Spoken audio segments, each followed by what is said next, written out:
مەبەستمە لەبارەی هەوڵی ساختەکاری لە هەڵبژاردن لەلایەن یەکێتی نیشتیمانی کوردستانەوە گفتوگۆی زیاتر بکەم بەڕێز سۆران خەڵەف کاندیدی پارتی دیموکراتی کوردستان لە بازنەی سلێمانی لە ستۆدیۆ کوردستان 24 لەگەڵما.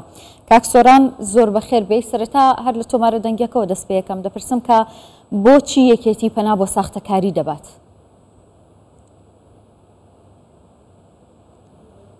سپاس بۆ ئێوە، سپاس بۆ بینەران و سپاسی ئەو برادەرانە شەکەم لە ڕاپۆرتەکە ئاماژەیان پێکرد.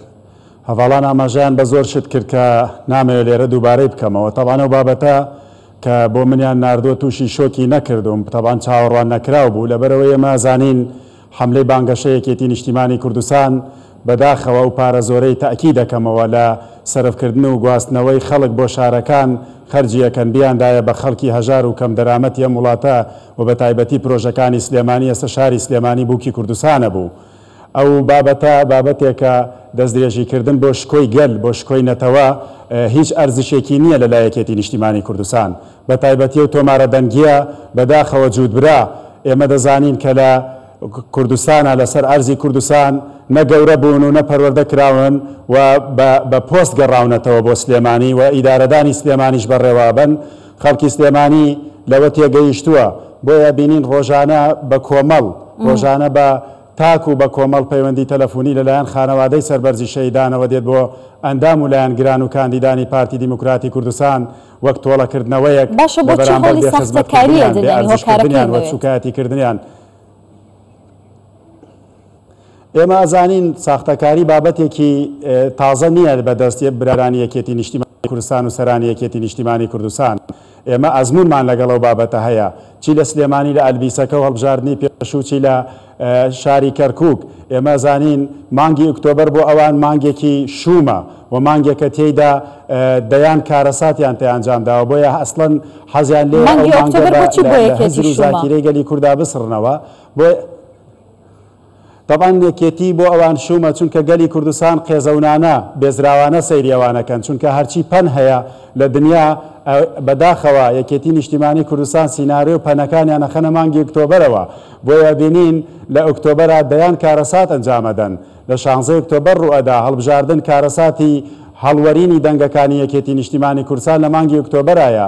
سوکایەتیکردن بە کەسوکاری شەهیدان و ئەنفال و پێشمەرگە و خانەوادەی سەربەرزی شەهیدان دیسانەوە هەر لە مانگی ئۆکتۆبەرە و دەنگە تۆمارە دەنگیە بڵاو بووتەوە. بۆیە ئەوان ئەزمونیان هەیە لەگەڵ مانگی ئۆکتۆبەر و ڕقیانە لەو ناوەیە. باشە کاک سۆران لە دوای بڵاوبوونەوەی تۆمارە دەنگیە دەنگدەر متمانەیان بە یەکێتی دەمێنێت؟ ئەسڵەن خۆی نەک ئیدی دەنگدەر متمانەی پێنەماوە. شاری سلێمانی من تاکیدم کردوێتەوە بەردەوام متمانەیان بە یەکێتی نەماوە. پێشتر گۆڕانیان تاقی کردوێتەوە، حزبی گۆڕان و دوجار گۆڕانیش بووکاوەتەوە و هیچ کورسیەکیان بەدەست نێناوە لە هەڵبژاردنەکانی پێشوو.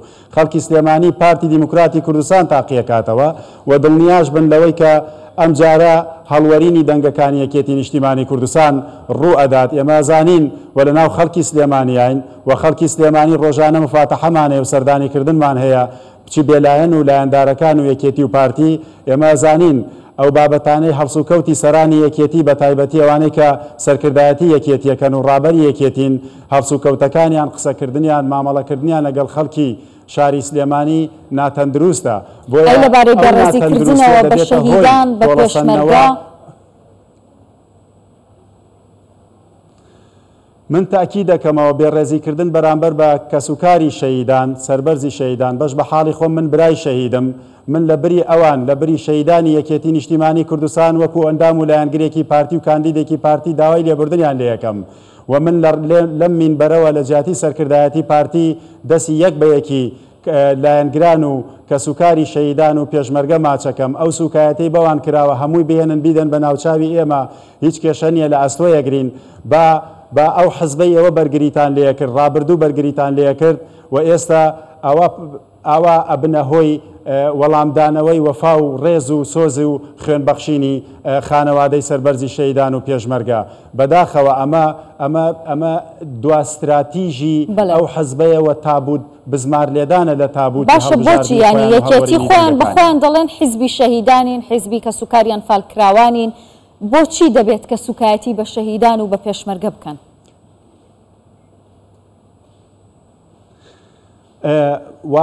واقع لە هەرێمی کوردستان ڕەوتێکی زۆر خراپ بە تایبەتی لە شاری سلێمانی بەڕێوەچێت. ئێمە زانین شاری سلێمانی چەق و ململانەی سیاسیەکان لە شاری سلێمانی یەک لا بێتەوە. ئەگەر دوێنێ حەزبی شەهیدان بۆ خۆی ناوی لە خۆی ناوە حەزبی شەهیدان، مێژووی پارتی دیموکراتی کوردستان دوو هێندە شەهیدی هەیە. تاکید ئەەکەینەوە دوێنێ شەڕی نەگریسی داعش بۆ با بڕۆن شەهیدانی دەستی تیرۆرستانی داعش ئەگەر یەکلا بکەنەوە وەکو حەزبی سەیری بکەین کە ئەم بابەتە بابەتێکی نیشتیمانیە بە نسبەت پارتی دیموکراتی کوردستان ببینین لە دووهۆک و هەولێر شەهید زۆر بووە و لە گەرمیان شەهید زۆر بوو لە سلێمانی با بزانین ئەوانە سەر بە چ لایەنێکی کوردستانن، خۆیان ناویان لە خۆیان ناوە حەزبی شەهیدان و شانازیان پێوە کردووە. ئێمە تاکید دەکەینەوە ئەوان سەرزەنشتی خەڵکی شەهیدان و کەسوکاری سەربەرزی شەهیدانەکەن، سوکایەتیان پێەکەن.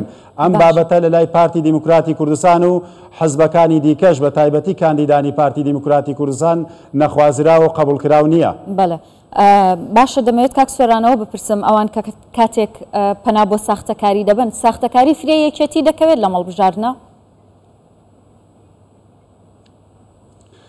ئێمە ئەزانین هەمیشە سەرکردایەتی سیاسی کورد و بە تایبەتی پارتی دیموکراتی کوردستان داوای کردووە لە نەتەوەیە گرتووەکان و ئەو ڕێکخراوە نێودەوڵەتیانەی سەرپەرشتی هەڵبژاردنەکەن و وڵاتانی ئیقلیم و ناوخۆییش بە سندوقی دەنگدان بکەینە ڕۆژی یان بکەینە مەحەقی یەکلاکردنەوەی ئەو دەنگانەی کە خەڵکی کوردستانەیدات. بەڵام بەداخەوە ئێمە زانین ئەو لایەنانەی کە پێیان خۆشە بابەتی بەڵتەچێتی و شارچێتی و دووبەرەکی و دواکەوتنی شاری سلێمانی لە ناو دەستی و خەڵکانە بمێنێتەوە کە لە بەردەمی ئاغاکانە چۆک دادەن و عەمامە بەسەرەکانە چۆک دادەن بە دڵنیاییەوە ئەم بابەتە فریایان بۆ لە سایی دەسەڵاتی یەکێتی سلێمانی دواکەوتووە دەتەوێتەوە بڵێ؟ بەڵێ بە دڵنیاییەوە ئێمە زانی شاری سلێمانی پێشکەوتوترین شاری و تاکید دەکەمەوە ماکینەی ئەعلامی و مەکینەی بەرهەمهێنانی سەقافەی ئاسی کوردستان و عێراقیشەوە و کادیرانەی لە سلێمانی دروست دەبنە داینەمۆی پێشکەوتن لە کوردستانەوە. حکومەتی هەرێمی کوردستانیش ئەو شارەی ناوزەند کردووە بە شاری ڕۆشنبیری. بەداخەوە لە ڕووی پرۆژە، لە ڕووی خزمەتکردن و لە ڕووی ئەدای دەربڕینی خەڵکی سلێمانی ماندووە. بۆیە هەمیشە بینی خەڵکی سلێمانی خۆپیشاندانەکە دژی حکومەتی هەرێمی کوردستان نییە، دژی ئەو سوڵتەیە کە ئیدارەی خۆسەپێنی ئەم ناوچەیە بەڕێوەبات وەکو دەسەڵات.